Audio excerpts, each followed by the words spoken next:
But see, that's the motor. Now I have that's the emergency stop switch, but there mounted, that is a power switch. There's lead on, so now I'll press it on. Goes red. See? Now that should come on.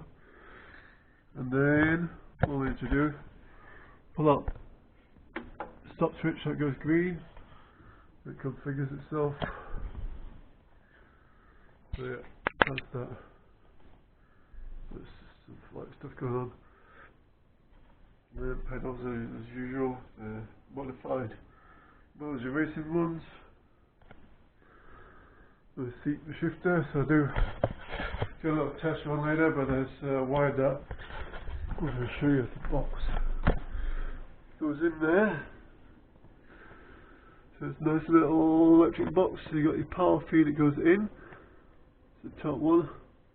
And then inside there, wire, that blue wire, that's the feed to the switch. And the blue wire out of it is the feed out of it. And then obviously the neutral runs through as a block underneath and the ground. The red and black ones for the LED, power to the LED on the switch.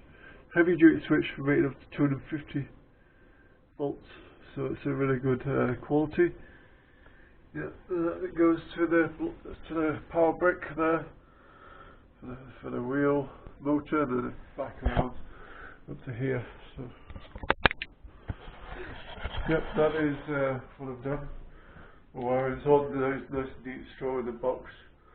And the yellow ones that you saw on the wire there for the other side of the switch, we don't use those, so they don't go anywhere, and put heat shrink on the inside.